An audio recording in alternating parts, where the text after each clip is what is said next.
eh bien, nous allons en évoquer quelques-uns. Donc je vais commencer, je vais passer le relais à mes collègues à ma droite. Et voilà, on va parcourir le sujet. Pour nous, aujourd'hui, Seigneurial, c'est un choix de vie. C'est rompre la solitude. On va y aller par deux. Tout à fait. Donc on peut identifier dans un premier temps des résidents qui viennent tout simplement par confort, par choix de vie, par confort, qui connaissent la définition de la résidence-service, qui ont un vrai projet de vie. Donc c'est les premiers résidents qui intègrent en général une résidence-service, des gens qui ont une idée bien précise, qui ont organisé bien leur vie et qui ont décidé à un moment donné, pour leur confort, de venir dans nos modèles de résidence. Alors moi je voudrais ajouter peut-être une précision. Qu'est-ce qu'est une résidence-service telle qu'on la vit aujourd'hui, telle qu'on la développe? Une résidence-service est une résidence dans laquelle nos prospects, nos résidents vont reconstruire un domicile dans lequel ils vont pouvoir rester acteurs de leur quotidien de la même façon qu'ils le faisaient dans leur domicile historique. Ils rentrent en résidence, ils restent complètement indépendants et complètement libres d'organiser sa vie comme il l'entend. C'est sa maison, il rentre, il est dans son domicile et tous les espaces communs, qu'ils soient ludiques ou de restauration qu'on peut mettre autour de ce nouveau domicile, lui restent accessibles à tout moment et selon ses choix et ses seuls choix. L'objectif pour nous, au travers de ces résidences, c'est d'offrir à nos aînés la possibilité de rester acteurs le plus longtemps possible de son quotidien, de sa vie, et de rester libre de l'organiser comme il le conçoit et comme il l'entend. Il change de lieu de vie, il ne change pas forcément de mode de vie. Son mode de vie va s'adapter parce qu'il va se retrouver dans un environnement différent de son domicile historique, mais il va pouvoir recréer le domicile dont il a besoin et dont il a envie. Et on pense qu'on peut rajouter à cela que la volonté des seniors qui viennent nous rencontrer ont fait un choix de ne plus dépendre de leur environnement, de leurs proches, et ils souhaitent à un instant T de leur vie retrouver une certaine autonomie, avoir une volonté aux yeux de la société d'exister. Donc, ils passent un cap qui est souvent très difficile, mais on en parlera tout à l'heure, pour effectivement réexister aux yeux et au regard des autres. Et ça, c'est important. Donc je pense que la notion de domicile est primordiale puisque les gens emménagent tout simplement ou déménagent tout simplement. C'est un nouveau chez soi. Donc on a vu que certaines personnes venaient par confort. Je constate également que des gens peuvent venir par nécessité. Alors, que recoupe ce mot? Qu'est-ce qui se cache derrière le mot nécessité? Alors, il y a une multitude de situations, puisqu'on n'est pas dans le cœur des familles. Les résidents peuvent venir chez nous, par exemple, tout simplement pour une question d'accessibilité de l'appartement. Donc, une grande maison qui est plus adaptée, ça devient raisonnable d'être dans une logique d'emménagement mais par nécessité. On n'est plus forcément dans le confort, mais il y a une nécessité à changer son domicile. Donc dans la notion de nécessité, on peut retrouver la solitude qui peut être un motif d'emménagement dans une résidence-service. Des questions qui peuvent être liées aussi également à la dépendance, c'est-à-dire que le sujet qui est majeur, je trouve, c'est les gens veulent être chez eux et on est sur une logique de maintien à domicile. Donc ça recoupe beaucoup de situations, mais c'est un sujet majeur. Aujourd'hui, il est possible de rester chez soi. Alors soit on le fait à l'ancienne dans son domicile diffus, soit on le fait dans un nouveau domicile pour bénéficier d'un panel de services, et par confort, et parfois par nécessité, parfois les deux. Je suis d'accord. On est globalement tous d'accord sur cette idée de la motivation effectivement de rentrer en résidence. Alors, les motivations positives, telles que vient de les évoquer M. Daquin, peuvent être évidemment différentes en fonction de l'âge. Résidence senior, le spectre du senior, il est très très large, puisque vous allez avoir le senior actif, nouvellement retraité, qui veut se projeter dans l'avenir et prévenir en fait sa retraite et son bien vivre et son bien vieillir. Vous en avez d'autres qui sont dans une frange où historiquement ils sont installés chez eux, ils s'y sentent bien, ils n'ont pas trop envie de bouger, ils ne se sentent pas assez vieux ni assez dépendants pour faire ce changement. Et vous en avez d'autres qui vont tomber effectivement dans la nécessité qui vient d'être évoquée, où il y a un début de perte d'autonomie, une entrée en dépendance qui n'est pas importante mais qui indique un certain nombre de marqueurs. C'est des marqueurs liés au déplacement, c'est des marqueurs liés à un certain nombre de petits handicaps qui vont faire que le domicile historique n'a plus de sens parce qu'il est plein d'escaliers, les surfaces sont très grandes. Donc on se situe tous les trois sur des segments un petit peu différents mais qui tous concourt à préparer le mieux vieillir et le bien vieillir à domicile. Donc on a vu que les gens pouvaient venir par confort, certains par nécessité. Moi j'ai identifié aussi deux autres motivations. Une notion de rapprochement géographique, c'est-à-dire qu'on se rend compte que les enfants aiment avoir leurs parents proches d'eux à un certain moment de la vie. Donc il y a un vrai phénomène de rapprochement géographique. Et ce sont plutôt les seniors qui se rapprochent de leurs enfants que l'inverse. Il y a les deux qui existent bien sûr, mais ce phénomène de rapprochement géographique peut être une motivation à elle seule. Et enfin, dans les motivations, il ne faut pas oublier les motivations des enfants. C'est-à-dire que vous avez des seniors qui décident tout eux-mêmes, qui sont à l'initiative de cette démarche, qui est complètement assumée. Et vous avez une part importante des demandes de renseignements, des gens qui nous sollicitent, mais qui sont d'abord initiés par les enfants, au bénéfice bien sûr de leurs parents. Ensuite, les parents suivent les conseils de leurs enfants, mais finalement, la motivation des enfants est un élément à prendre en compte également avec la motivation du locataire direct. Alors, il y a un point aussi qui est important, c'est que nous constatons dans beaucoup de nos résidences aujourd'hui, qu'elles soient, alors pour notre part, village ou ville, beaucoup de couples qui arrivent à un instant T de leur vie pour définir un vrai projet sur 5, 10 ou 15 ans ou 20 ans. Parce qu'il y a vraiment un objectif de protéger l'autre. Et ça, c'est effectivement un vrai constat. C'est demain, il m'arrive quelque chose. Mon conjoint, ma conjointe n'est pas seul. Il peut être effectivement accompagné par des personnes de proximité, qui peuvent être des voisins, des amis, qu'ils ont pu se faire au sein de la résidence. Il va y avoir en place dans chacune des résidences des services, donc soit des services attitrés à la résidence, soit des services à la carte. Et à ce titre-là, des acteurs extérieurs ou intérieurs vont être là effectivement pour entourer. Donc pour nous, l'environnement a un vrai sens. Et quand je parlais au départ effectivement de l'animation, de tout ce regard de l'autre, du tissu social, il est constant. Et on doit effectivement aujourd'hui vraiment en prendre note. Nous avons de plus en plus de couples, ce qui est une bonne chose, c'est qu'on est en train de remonter aussi la notion de parité dans les résidences. Nous rencontrions beaucoup de dames il y a quelques années.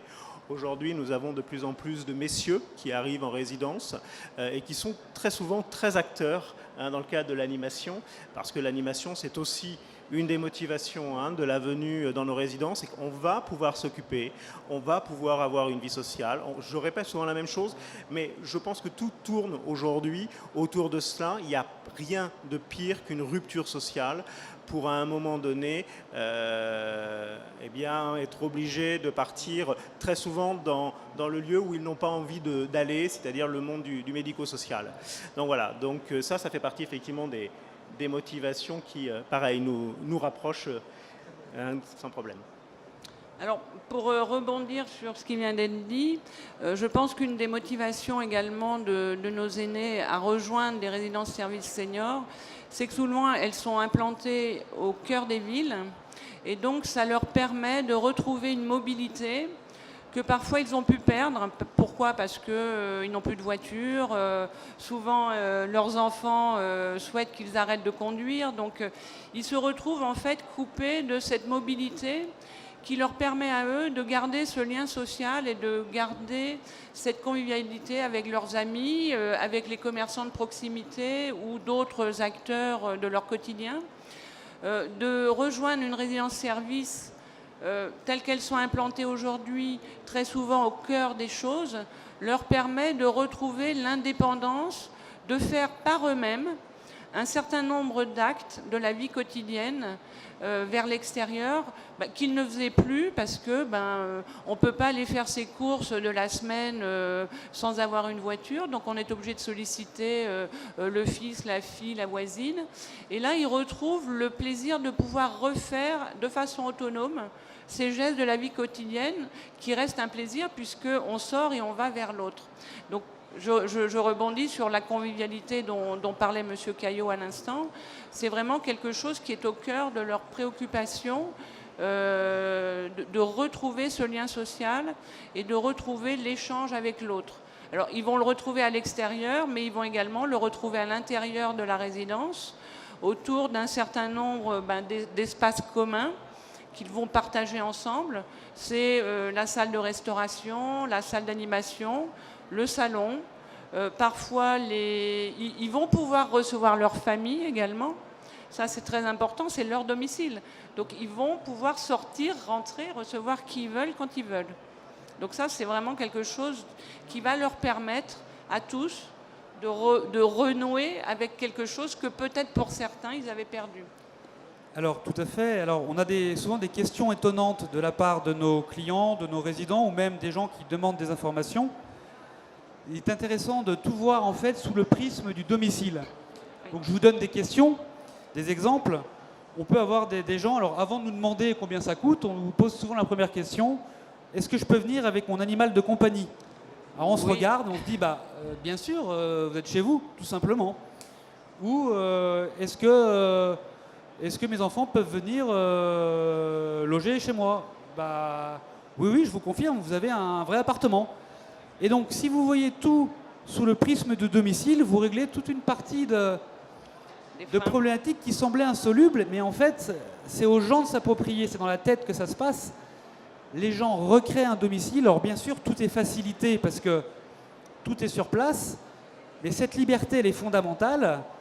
Et je reprends encore un autre exemple, d'autres résidents qui peuvent nous demander s'ils ont le droit de sortir. Alors ça, c'est terrible comme question, parce qu'on se dit, j'espère que je ne donne pas cette image-là de ma résidence, mais pourquoi? Parce qu'il y a un amalgame qui est fait entre les maisons de retraite, les structures non médicalisées, les résidences-services, etc. Il y a un vrai sujet.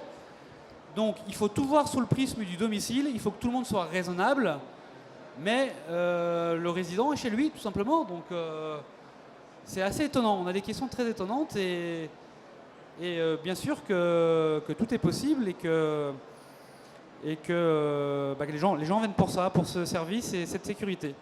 Donc c'est un vrai plaisir de travailler dans cet environnement et de répondre à un besoin fort, notamment pour les couples.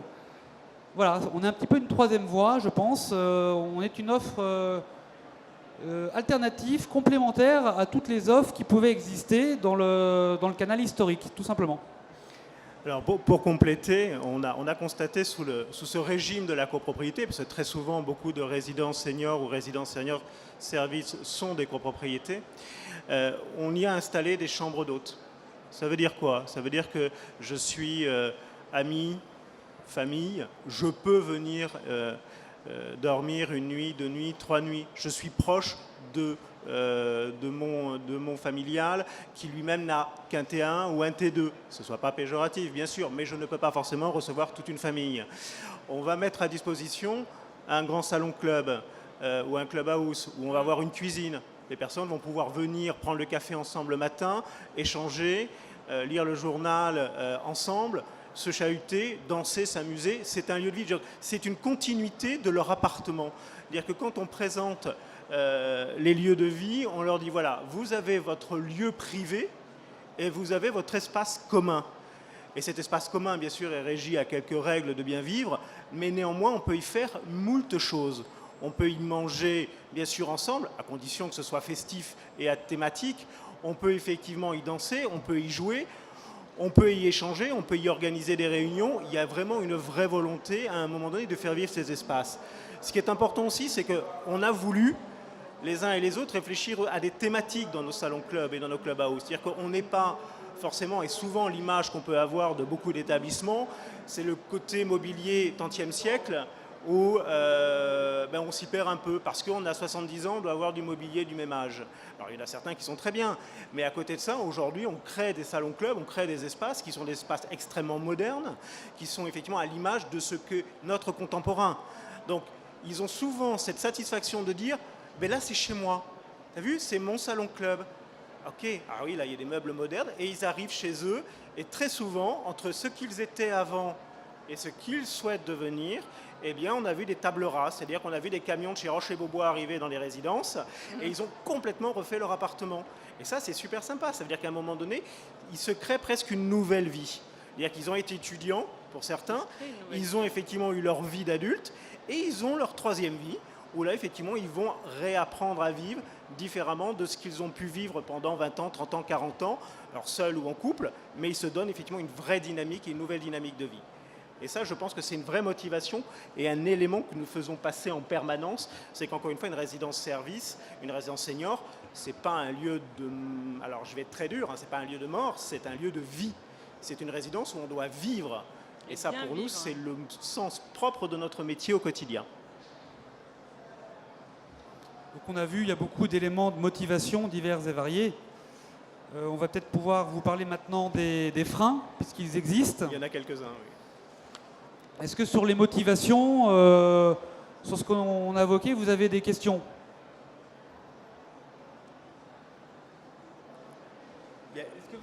Je crois qu'il y a un micro. Il y a un micro.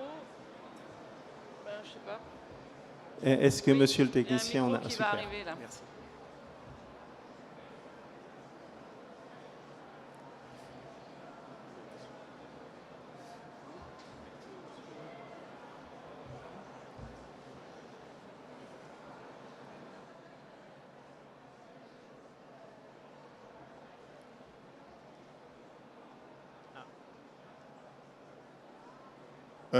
C'est bon. Bien, merci pour votre exposé. Juste deux questions. Est-ce que vous avez une idée, vous devez l'avoir, de l'âge d'entrée dans vos résidences et une idée de l'âge de ceux que vous avez actuellement, enfin une moyenne d'âge. Merci. Alors, nous avons trois typologies de produits au seigneurial. Nous avons les villages, les villes en résidence senior et les villes en résidence service. Donc, sur les villages, aujourd'hui, nous sommes sur une moyenne d'âge de 63 ans, 65 ans. Sur les villes, nous sommes plus sur une moyenne d'âge aujourd'hui de 72 ans. Et sur nos résidences services, nous serons plus sur une moyenne d'âge entre 75 et 77 ans.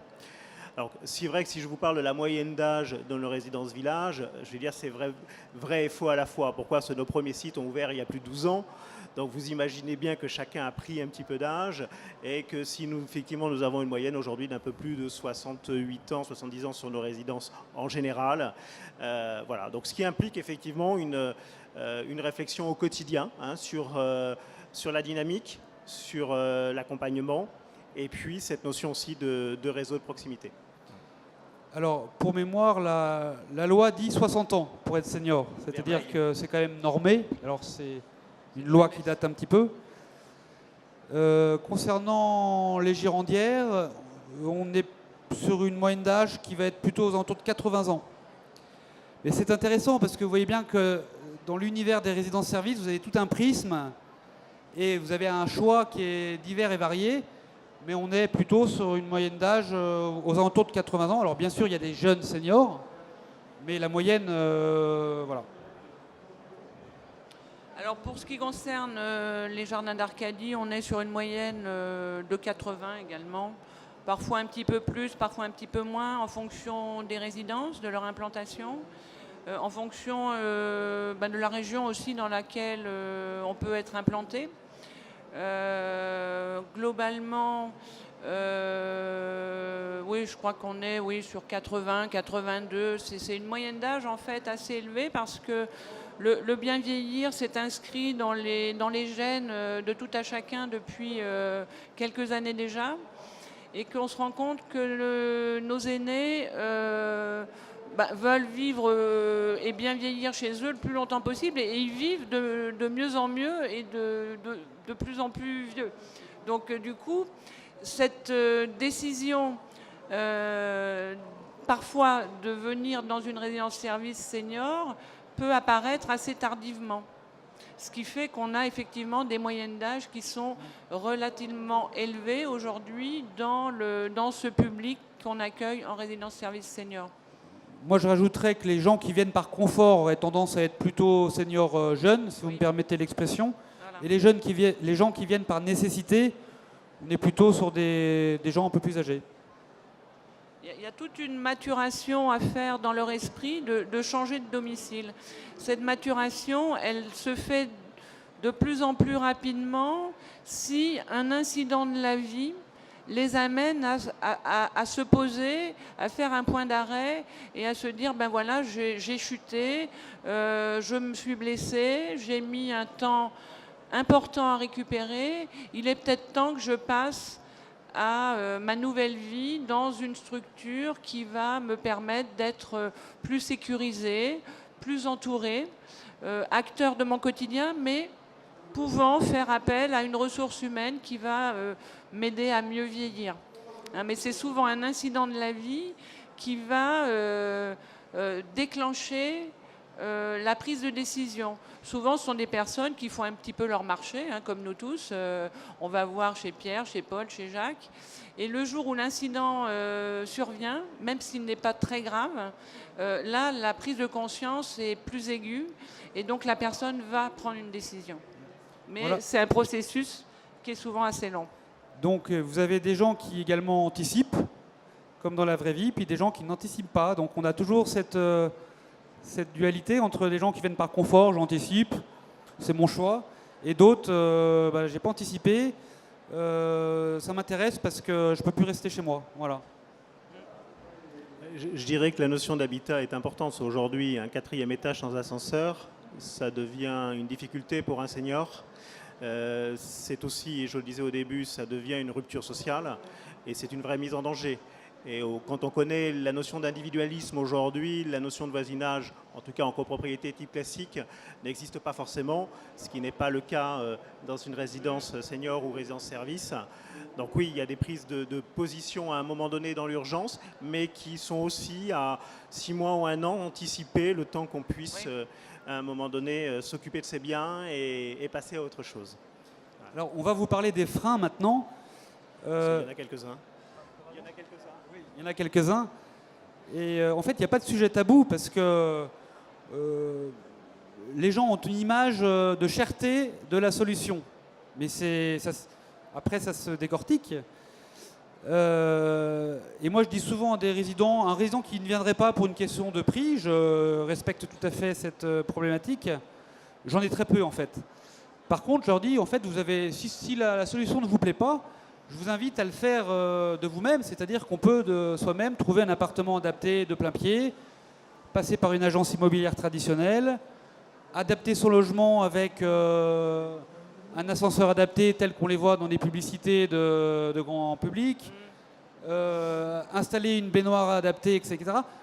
Tout ça sont des coûts. Alors les publicités sont attractives, mais tout est à mettre en perspective. Donc en fait, ce qu'il faut se dire, c'est que tout a un coût et qu'il n'y a pas de solution miracle, il n'y a que des solutions perfectibles et il y a de la place pour toutes les solutions. Il y a des gens qui vont préférer aménager leur logement à l'ancienne par leurs propres moyens avec l'aide nécessaire et ça a un coût.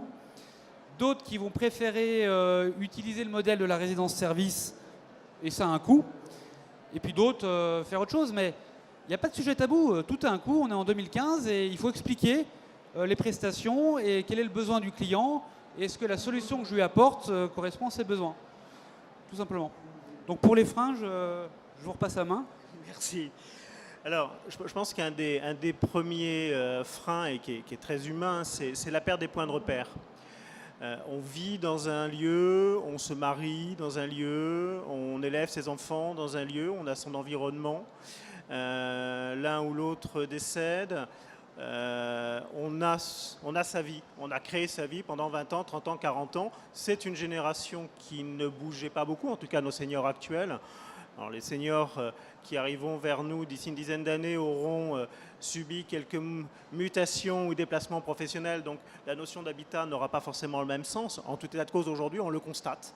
On constate que quitter sa maison, quitter son appartement, c'est un vrai frein.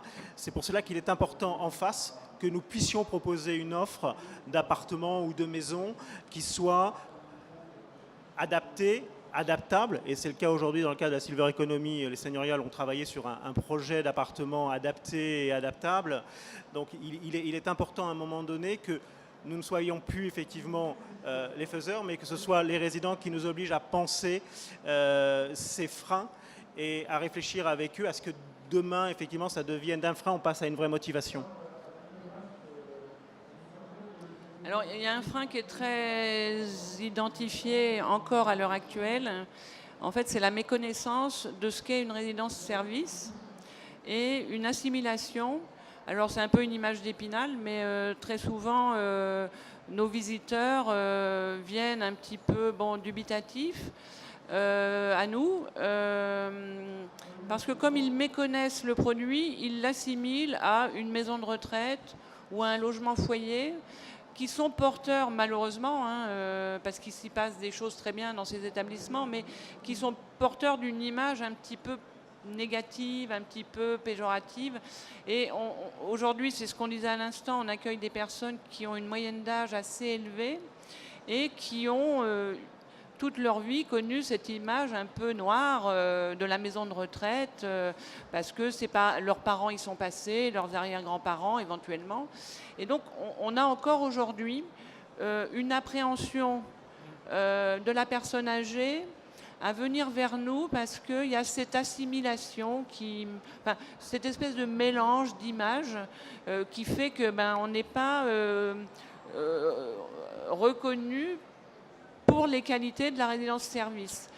C'est vrai que c'est un produit qui est quand même encore relativement récent, qui demande encore un petit peu de pédagogie, et surtout auprès de nos seniors. Donc je pense qu'on aura effectivement, ce frein va avoir tendance à s'annihiler dans le temps, puisqu'on va arriver sur des générations seniors mieux informées, digitalisées, donc qui auront accès à tout un panel d'informations dont on les laissera faire dans lesquelles on les laissera faire le tri de ce qu'il faut prendre et de ce qu'il ne faut pas prendre.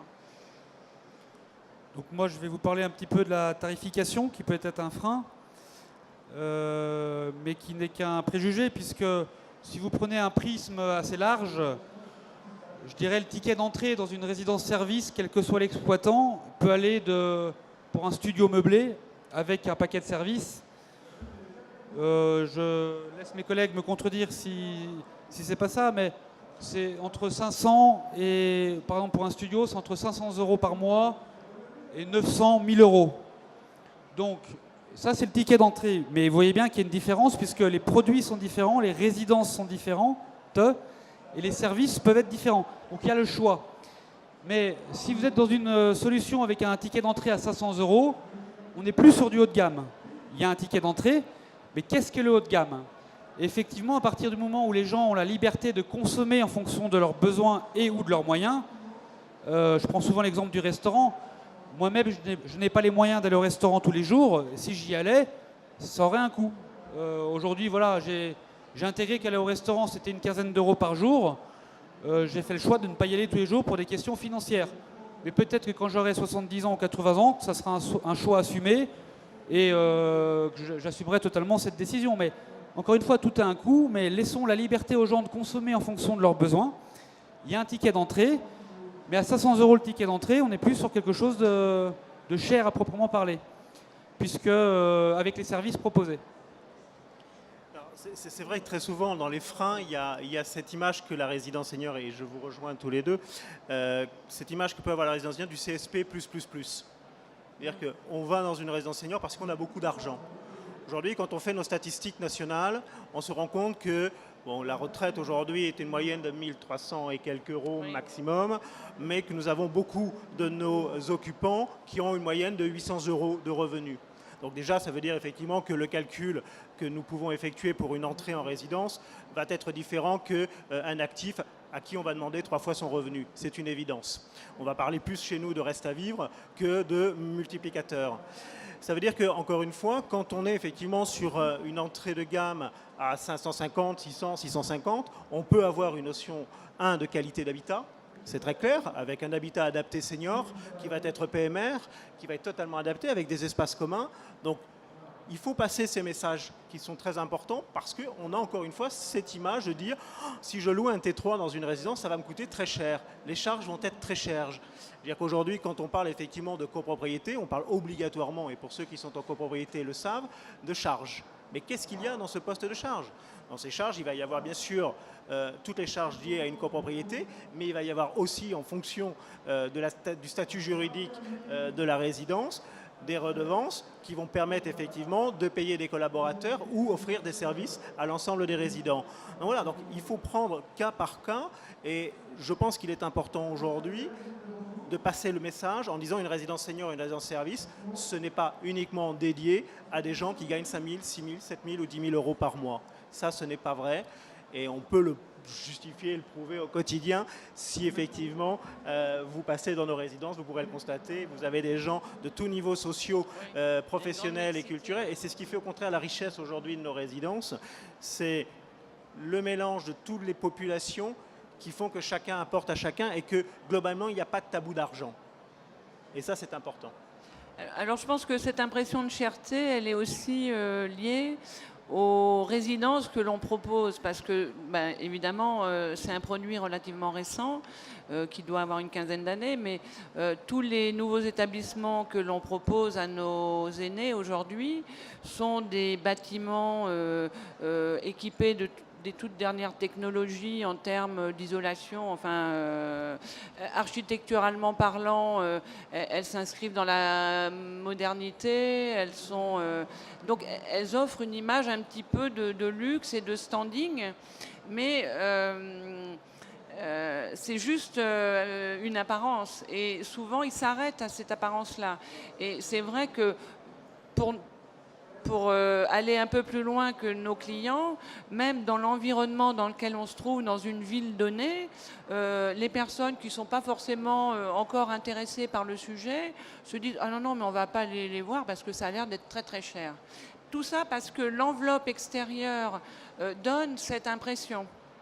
Donc c'est un des freins qu'on rencontre dans le cadre de ce qu'on appelle communément le bouche à oreille. Hein, vous savez évidemment tous ce que c'est.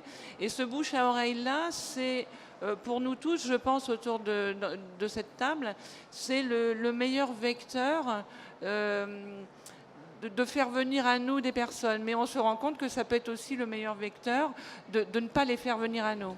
Et c'est cette impression-là qui ressort assez souvent, malgré tout. Donc il y a quelques freins quand même à lever, mais qui s'expliquent, hein, qui sont jamais des choses rédhibitoires. On invite souvent les résidents à venir juger eux-mêmes, parce que pour justement dissiper toutes ces questions, il faut visiter. Nos résidences sont des lieux ouverts, et voilà, les gens viennent, prennent des informations, comparent, repartent avec un devis, et si on est trop cher, on n'a pas de clients, tout simplement. Donc voilà. Non, je pense que c'est... Pardon. Allez-y. Je voulais juste rebondir sur ce que vient de me dire M. Daquin. Alors, ce qu'il faut bien comprendre aussi, c'est que ce n'est pas parce qu'on rentre dans une résidence service senior qu'on est verrouillé et enfermé dans la résidence. Les baux que l'on propose à nos clients sont généralement des baux qu'ils peuvent dénoncer à tout moment, à leur convenance, soit en fonction de leur envie, soit en fonction d'un état de santé qui va faire que la personne, malheureusement, va devoir aborder une quatrième étape dans son parcours. On leur propose également très très fréquemment de venir faire des séjours pour essayer tout simplement de voir si la solution de la résidence service peut leur convenir. Parce que c'est vrai qu'une visite, c'est bien, on arrive souvent à se projeter et à dire oui, je vais me sentir bien ici, mais certaines réticences peuvent être réglées par le fait qu'on va inviter cette personne à venir passer 2 mois d'hiver ou 3 mois d'été ou 15 jours, voire même une semaine, de façon à voir qu'est-ce que c'est. Ils ont du mal à se projeter. Enfin, en tout cas, les personnes qu'on accueille, qui ont entre 80 et 85, parce que ce ne sont pas des gros consommateurs, ils n'ont pas été habitués à ça, donc ils sont un petit peu dans... Ça, c'est un des freins aussi, je pense qu'il faut l'évoquer. Ils ont connu souvent 2 guerres pour certains, une c'est sûr, et donc c'est un public qui n'est pas un public consommateur, et qui est un public qui est un petit peu réticent au changement. Enfin, voilà, je pense que les comportements vont évoluer dans les 5-10 années à venir. On va avoir affaire à des générations différentes. Mais là, on est encore sur des générations qui sont difficiles à capter et à décider, sauf quand ils sont dans l'absolue nécessité de le faire. Et c'est vrai que dans le cas de la vie en copropriété, ce qui est toujours très compliqué pour nos résidents, c'est de bien comprendre les règles de vie d'une copropriété. C'est le vivre ensemble et le bien vivre ensemble. Et ils ont souvent du mal à ce qu'on puisse leur dire, ben voilà, là ça va fermer à telle heure, ou guider effectivement un peu leur journée. Parce qu'ils considèrent qu'à 65, 70, 75 ans, 80 ans, on ne va pas leur dicter leur vie. On leur a dicté une grande partie de leur existence. Là, ils considèrent qu'à un moment donné, ils ont le droit d'être totalement autonomes. Mais paradoxalement, ils aiment bien imposer leurs règles et leur mode de fonctionnement à chacune des résidences. Donc effectivement, il faut trouver toujours ce bon équilibre. Et on le trouve toujours parce que je crois que la particularité d'une résidence-service par rapport à une copropriété de type classique, c'est qu'il y a une équipe au quotidien qui est là du matin au soir, voire la nuit pour certaines résidences, et qui sont des gens d'écoute, qui ne sont pas là qu'effectivement pour vendre ou être faiseurs de produits. Ils sont là pour être très à l'écoute des résidents. Je prends toujours un exemple, parce que quand nous faisons nos assemblées générales en fin d'année, nous donnons le chiffre contact annuel régisseur-résident. Une résidence qui ouvre sur une année, c'est entre 12 000 et 14 000 contacts à la réception. 12 000 et 14 000 contacts à la réception. Donc ça veut dire que profondément, les gens ont besoin de cette relation, de dire bonjour, d'être écoutés. Et nos équipes sur place, et on n'en parle pas suffisamment, et encore une fois, c'est elles qui font aussi nos résidences au quotidien. On a besoin de nos collaborateurs. Ils sont très souvent tampons, et j'exprime bien le terme de tampon entre ce que ressent un résident, la copropriété, parce que souvent on a tendance à confondre copropriété, administrateur de biens, gestionnaire de biens, etc. Donc ils ont vraiment un rôle de vie et ce sont eux qui, à 95% du temps, amènent le bien vivre au sein de la résidence. Bien sûr, nos résidents suivent, c'est évident, parce qu'il y a une vraie dynamique, mais c'est important. Donc, pareil, c'est vrai que cette image que peut avoir une résidence où on va vivre tous ensemble, où on va se côtoyer, où on va supporter son voisin, peut des fois être mal perçue. Mais tout au contraire, quand on prend le temps d'y vivre, et à travers effectivement des séjours temporaires, où on peut faire aussi le choix d'y venir vivre, même si à un moment donné on doit repartir, on se rend compte qu'on peut très très bien vivre dans une résidence où on a une vie collégiale. Je n'emploie pas le terme communautaire parce que je ne l'aime pas, mais une vie collégiale. Et ça, c'est important. Donc moi je dis souvent qu'on répond à un besoin social sans être dans un dispositif social. Ça me paraît assez fondamental, mais on répond à un besoin. Le besoin il est là, les gens sont exigeants, l'exigence est légitime, l'exigence de service est légitime, ça tombe bien, à nous de nous adapter à la demande de nos résidents, et ça change la donne. Et en rebondissant sur les freins, effectivement ce qui peut être un frein, c'est l'image que va renvoyer un voisin de palier, qui peut peut-être être moins en forme que moi-même et qui va participer à cette image de maison de retraite, parce que là, on associe maison de retraite à la dépendance, mais je dis souvent qu'elle être en fauteuil roulant n'est pas une maladie, c'est une situation de dépendance. Elle s'explique, elle s'accompagne. Et en général, on est avec un public qui est prédisposé à comprendre, mais il faut juste prendre le temps de l'expliquer. Et que, bien évidemment, ça se passe très bien dans 99% des cas. Mais cette image-là du voisin qui est plus dépendant que soi, voilà, quand vous voyez quelqu'un en fauteuil roulant, vous faites... c'est pas un élément rédhibitoire pour rentrer dans une résidence-service, mais l'image qui est renvoyée peut faire peur. Ça faire peut peur. faire peur, en fait. Donc après, on l'explique. Et puis si c'est trop tôt pour le client qui a peur, c'est trop tôt. C'est pas très grave. Il y a une telle demande que c'est pas un souci. Puis il faut respecter. C'est-à-dire que, encore une fois, il n'y a pas de solution miracle. On est facilitateur et ça doit correspondre à un besoin. Mais si le besoin n'est pas là, c'est pas très grave, hein. Et alors, très souvent, vous avez des personnes âgées qui ont 90 ou 85, voire même 95, et qui vous disent « Ah non, mais moi, je ne veux pas venir ici parce qu'il y a plein de vieux. » Et ça, c'est hyper fréquent. C'est du vécu, c'est du quotidien. Ils vous disent « Ah non, non, mais là, il y a trop de personnes âgées, moi, je ne veux pas venir ici. » Parce que la personne, elle se voit pas âgée parce qu'elle est toute fringante ou tout fringant, en forme. Bon. Donc elle n'arrive pas du tout à se projeter dans un environnement qui ne serait peuplé que de personnes âgées. Donc ça, c'est un frein extrêmement visible également et important. Alors c'est tout à fait vrai, hein, on le vit au quotidien, mais c'est vrai qu'aussi nos résidences, c'est une représentativité de la société, il ne faut pas l'oublier, hein. Je crois que c'est aussi important de l'entendre, et donc à partir de là, nos résidents doivent bien sûr s'adapter à un certain mode de vie en collégialité, mais notre rôle aussi, c'est de nous adapter pour que demain, ce qui peut être effectivement une motivation de départ ne devienne pas un frein, ou ce qui était un frein se transforme en motivation. Voilà. Est-ce que vous avez d'autres points? On peut passer aux questions. Non, moi j'ai pas... Est-ce que vous avez des questions à nous poser?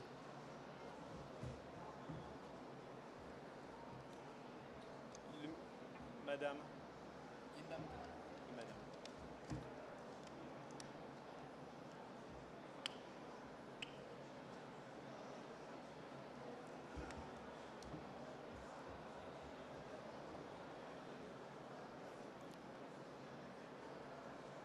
Je crois que le monsieur est parti. Vous pouvez prendre. Ah ouais, attends. Allez-y, posez votre question, on va la répéter.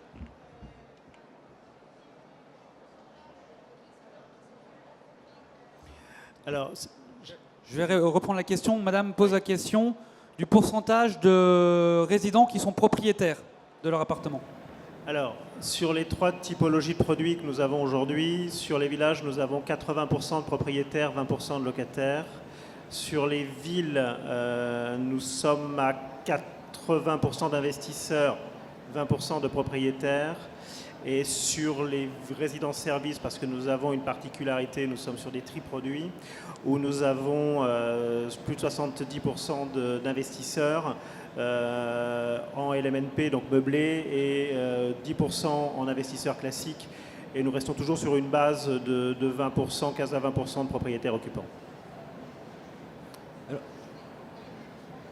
Alors, je dis bien propriétaire occupant, hein, je ne dis pas propriétaire. Alors, il y a le propriétaire investisseur, hein, si je peux employer le terme tel que, mais le propriétaire occupant qui vient vivre dans la résidence et qui paye ses charges à 100%, oui, nous avons globalement 20% sur les villes, 80% sur les villages.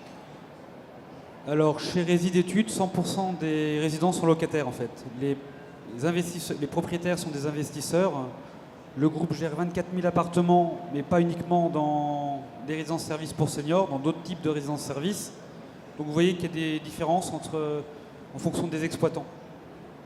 Alors, au Jardin d'Arcadie, c'est 99,99%, pour ne pas dire 100%, de locataires dans les résidences. Les propriétaires occupants sont très très à la marge. On doit en compter sur 20 résidences. Aujourd'hui, on doit en compter peut-être une dizaine de propriétaires occupant leur acquisition. Donc on est vraiment majoritairement sur de la location uniquement.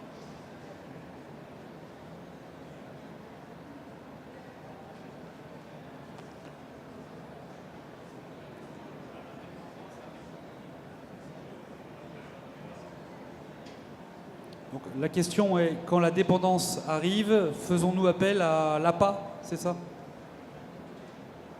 Je vais vous parler d'un petit peu de ce sujet. Donc, dans les girondières, les résidences girondières, donc vous avez des appartements, vous avez un restaurant et vous avez une agence de service à la personne. Donc la dépendance s'accompagne effectivement avec les dispositifs existants pour tous les citoyens, hein, il n'y a pas de différence. Donc effectivement, les personnes âgées en situation de dépendance peuvent bénéficier de l'APA. Et ensuite, la prestation de service à la personne est dispensée soit par notre propre agence, soit par une agence externe, comme ça se passe en fait à domicile, tout à fait. C'est les mêmes aides, c'est le même dispositif, l'APA à domicile. Et ceux qui ne sont pas éligibles à l'APA parce qu'ils sont autonomes ont d'autres dispositifs fiscaux qui leur permettent de consommer des services à la personne. Vous connaissez le cadre. Alors pour le service à la personne, chaque personne bénéficie de la possibilité de déduire 50% des frais. Pour prendre l'exemple des jardins d'Arcadie, on a un forfait de téléassistance qui rentre dans ces agréments de service à la personne, et la personne peut également déduire 50% des frais engagés dans le cadre de la téléassistance. Alors, la téléassistance étant le système d'appel d'urgence qui nous permet d'être mis en relation de façon immédiate avec la personne et qui nous permet de réagir de façon immédiate auprès de cette personne. Alors, au Seigneurial, nous avons, dans le cas des 3 produits, sur les villes et les villages, des conventions avec des partenaires extérieurs, donc du service à la personne, qui interviennent à la demande de nos résidents. Sur les résidences-services, donc nous avons l'agrément de service sur chacune de nos résidences. Donc là, nous avons des intervenants qui interviennent à la demande de nos résidents. Et dans le PAC, nous avons l'assistance, nous avons le ménage et nous avons un certain nombre de services. Alors, l'objectif d'une résidence-service, c'est de tirer sur le fil rouge de l'autonomie de la personne le plus longtemps possible.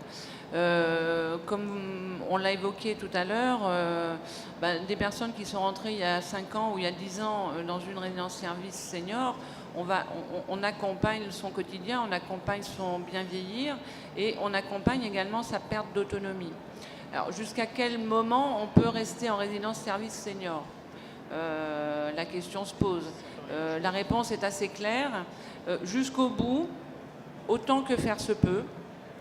C'est-à-dire, la limite de notre mission, elle va être au moment où on ne pourra plus assurer la sécurité et le bien-être de la personne. Voilà la réponse. Il n'y a pas de règle. Chaque individu va perdre en autonomie et en indépendance de façon individualisée. Donc il n'y a pas un cadre précis où on va décréter cette personne ne peut pas rester... voilà, non. Ça se fait au coup par coup, ça se fait... On est dans de l'humain. Donc ça se fait vraiment en fonction des dispositifs qui pourront être mis en place autour de cette personne, mais toujours en ayant à l'esprit sa sécurité et son bien-être. C'est primordial. Donc, il n'y a pas de règle en l'espèce. Ce qui est important, c'est que, comme vous dites, on ne fait pas de sélection du tout à l'entrée de la résidence, ce n'est pas notre périmètre. On veille à ce que les résidents relèvent bien de la résidence-service, mais il n'y a pas, administrativement, il n'y a pas de... Voilà. Donc cette notion d'autonomie, de dépendance, elle est réelle, mais c'est pour ça que c'est un travail de professionnel, on travaille avec des personnes âgées. Mais ce qu'il faut retenir, c'est que rester chez soi, c'est possible, ça fonctionne, c'est parfois compliqué, c'est facilité dans le cadre d'une résidence-service, mais vous pouvez le faire de manière traditionnelle avec toute une panoplie de services qui vient de l'extérieur tout en restant chez vous. Mais à partir du moment où vous êtes chez vous, c'est un nouveau chez soi. Tout dépend comment vous prenez la question. Par contre, effectivement, ça nécessite une coordination, ça a un coût, le maintien à domicile a un coût. Mais quand vous regardez les exposants qui sont là, vous avez toute une panoplie de services. Et voilà. Donc il faut bien distinguer les services qui relèvent du soin, qui sont extérieurs, dispensés par des professionnels paramédicaux et médicaux, et les services qui sont au titre du service à la personne, dans une charte qui est bien précise. Voilà. Ce qui est compliqué, c'est de réunir tout le monde. Donc vous imaginez que au sein d'un univers commun, c'est facilitant. Et vous gommez ces seuils de rupture qui existent au domicile diffus, puisque tout est facilité au sein d'une résidence avec service. Alors, pour compléter, ce qui est important pour chacun d'entre nous, c'est de pouvoir travailler aussi en réseau. Hein. Donc c'est pour ça qu'on s'appuie aussi sur des vrais professionnels, sur les coordinations gérontologiques très souvent locales, départementales ou régionales. Il est important en permanence d'être en lien avec eux. Pourquoi? Parce qu'ils connaissent bien le secteur du senior, le secteur de la personne vieillissante, et qu'aujourd'hui tout le monde ne peut pas être gérontologue ou gériatre. Donc il est essentiel de collaborer en permanence avec eux. Donc aujourd'hui nous le faisons et c'est inscrit. Et ça nous semble être important. Ils peuvent intervenir sur les résidences. Déjà, pour animer des conférences sur le grand vieillissement, c'est important. Parce qu'encore une fois, vieillir n'est pas une maladie, c'est un état de fait. Donc il faut aussi l'appréhender sereinement, sociologiquement et psychologiquement auprès de nos résidents. Est-ce que vous avez d'autres questions?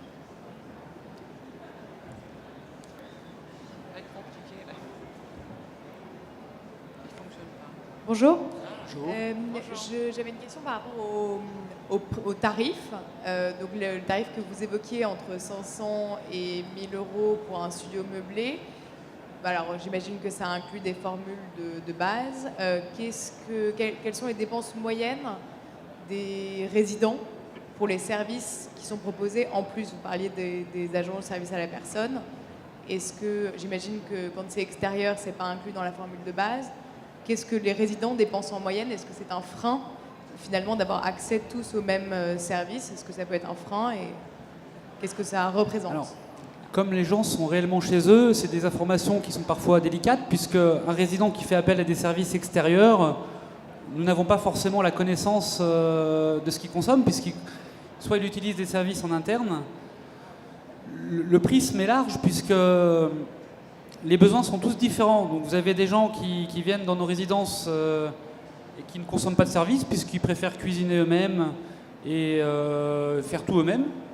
Donc ils ne payent que la redevance d'hébergement. Je parle pour mon périmètre, si vous voulez. Moi, je donnerais un prisme entre 800 et 3000 euros. Mais c'est 80, sur 100 logements, c'est 100 situations différentes. Donc il n'y a pas de... Il y a des moyennes, si vous voulez, mais les gens ajustent réellement la consommation de leurs services en fonction de leurs besoins et de leurs moyens. Et le maître mot, c'est la liberté de consommer auprès du prestataire de mon choix. Je ne sais pas si j'ai répondu à votre question. Bon, mais en fait, oui, il y a un pack de services de base qui en général exclut la restauration et exclut les services à la personne. Donc je prenais tout à l'heure, je ne sais pas si vous étiez là, mon exemple personnel. Moi-même, je ne vais pas au restaurant tous les jours. Voilà, mais c'est ça, très clairement, à 15 euros le repas, vous multipliez par 30 jours, ça vous donne un montant que vous pouvez rajouter à la redevance hébergement. Et les services à la personne, c'est une activité qui est alors soit une activité de confort, mais qui est globalement bien financée. Donc il faudrait retraiter des tarifs, toutes les aides possibles. Un résident peut bénéficier des aides de la CAF, par exemple, concernant les loyers, sous critères, bien sûr, sous réserve de critères. Mais donc on a vraiment un ticket d'entrée qui va se situer entre 500 et 900 en fonction de la profondeur des services proposés, puisque dans nos propres résidences, on a des équipes, on a des personnels différents. Donc on a des résidences où il y a plus de personnel, d'autres moins de personnel, les besoins sont différents. Donc tout ça est lié, mais il y a un prisme pour moi qui va entre 500 limite basse et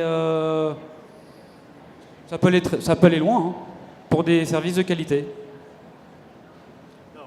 Je rejoins assez M. Daquin sur le sujet. Sur les formules de base où nous pouvons constater des packs, un minimum de ménage, du linge et autres, là on sait qu'on est sur des entrées de tarifs aux alentours de 800 euros. Va pouvoir se rajouter éventuellement les prestations restauration ou des options, on va dire, de confort. Et là, on peut être tout de suite à effectivement 600, 700, 800, 900 euros, 1000 euros. Si on est sur de l'accompagnement 24 heures sur 24, on peut complètement exposer des plafonds financiers à 3 ou 4 000 euros. Donc voilà, donc ça va très très très très loin. Après, on se rend compte, nous, sur les résidences qui ne sont pas en résidence-service, résidence senior pure, que les gens dépensent en moyenne 200, 250 euros, hors bien sûr prestations alimentaires par mois, dans des services complémentaires d'aide au ménage, repassage ou accompagnement alimentaire ponctuel. Pourquoi? Parce qu'on est sur des moyennes d'âge, et on l'a évoqué tout à l'heure en dessous de mes deux confrères, qui effectivement permettent à les gens de conserver une certaine autonomie, mais néanmoins, en cas de fatigue, font appel.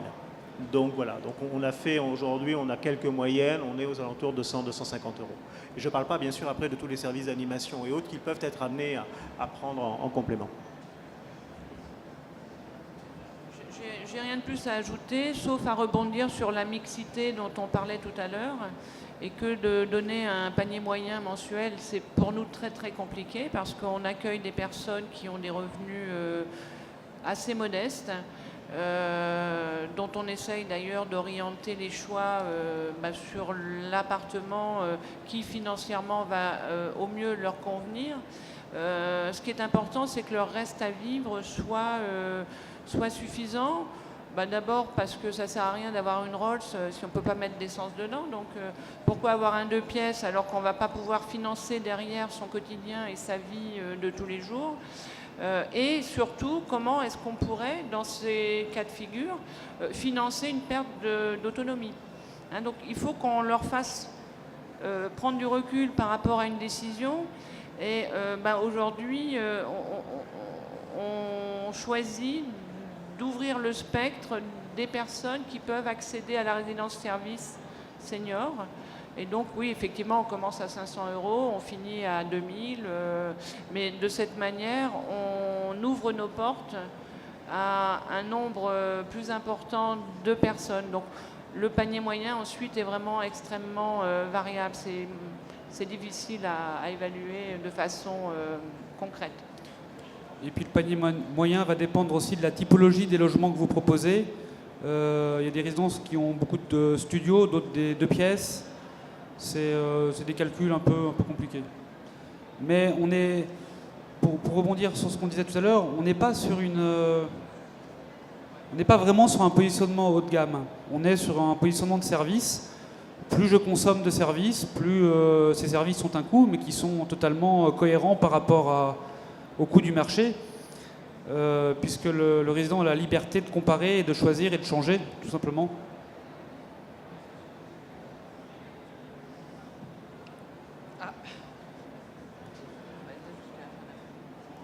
Bonjour. Quelles sont vos perspectives d'avenir, d'évolution et de croissance dans les prochaines années?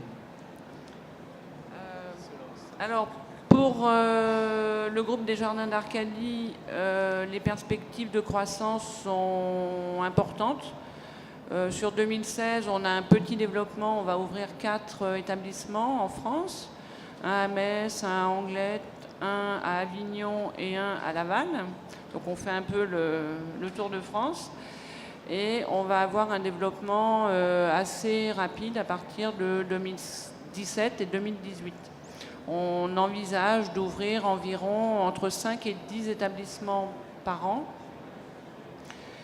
On est attentif dans le cadre de ces développements à toujours rester sur un foncier qualitatif, c'est-à-dire implanté autant que faire se peut en centre-ville, puisque c'est un des points forts des résidences-services.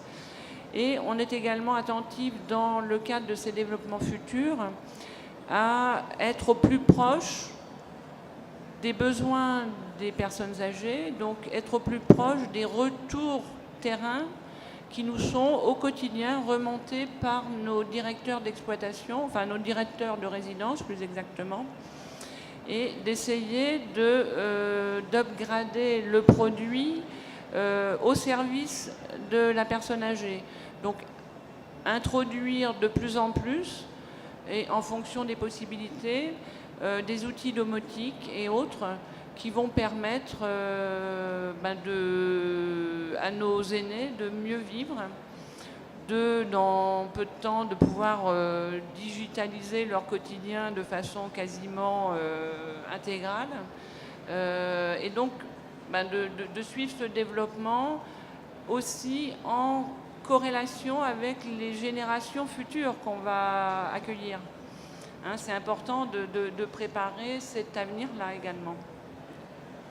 Pour la Girondière, nous avons 17 résidences en exploitation, une dizaine de nouvelles résidences d'ici fin 2017, avec des années 2018 et 2019 qui risquent de ressembler aux précédentes. Donc on est sur un fort développement.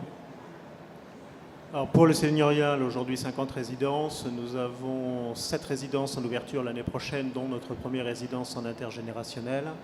Et nous avons en moyenne 4 à 5 ouvertures par an sur les différents typologies de produits. Avec une particularité aujourd'hui, comme je l'évoquais tout à l'heure, c'est véritablement l'innovation technologique et les nouveaux appartements, les appartements de demain.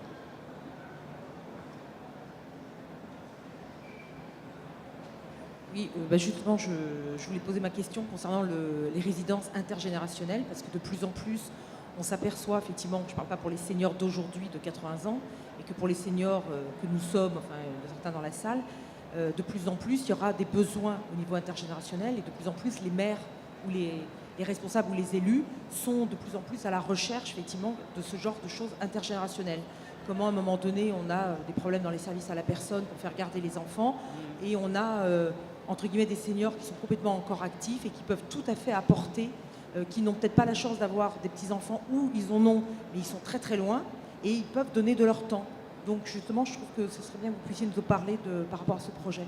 Alors, je dirais globalement, dans votre résumé, dans votre question, vous avez résumé ce que je pourrais dire. Oui, aujourd'hui, il y a un vrai constat. Il y a un vrai constat de besoin de la part des résidents et de la part des actifs. Notre prochaine résidence qui va ouvrir à Meurinville en 77, donc c'est véritablement une résidence intergénérationnelle, où là vont se côtoyer des jeunes actifs et des seniors. Donc avec un objectif, et vous l'avez dit tout à fait en transversalité, d'être sur de la garde d'enfants, de l'aide aux devoirs, pourquoi pas, de l'interaction, je dirais, aussi bien sensorielle qu'intellectuelle. Véritablement, tout le projet de vie de la résidence va être construit autour de cela. Avec cette volonté aussi que chacun puisse déjeuner ou dîner ensemble sur des thématiques bien précises. Voilà, de mutualiser à un moment donné les moyens aussi bien humains que technologiques liés effectivement à l'innovation, les nouvelles applications que nous allons mettre en place, etc. Donc oui, c'est véritablement inscrit aujourd'hui, et vous l'avez dit très justement, c'est une demande récurrente de la part des municipalités, et voilà, on essaie de s'inscrire dans ce premier épiphénomène.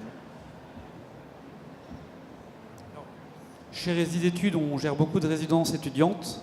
On gère beaucoup de résidences seniors. Je vais faire remonter la formation. On va peut-être pouvoir faire un mix, je ne sais pas.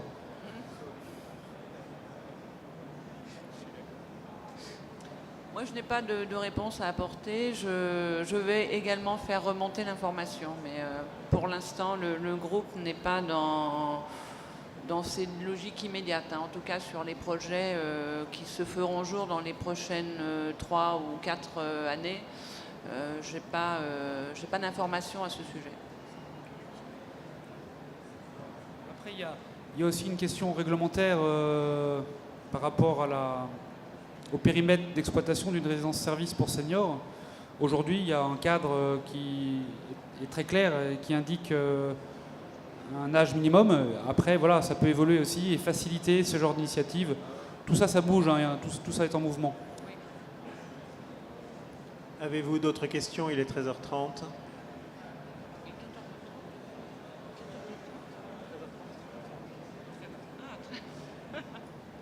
Bon. Eh bien, merci de nous avoir écoutés, de nous avoir posé autant de questions. Merci à vous. Merci, bonne fin de journée à tous.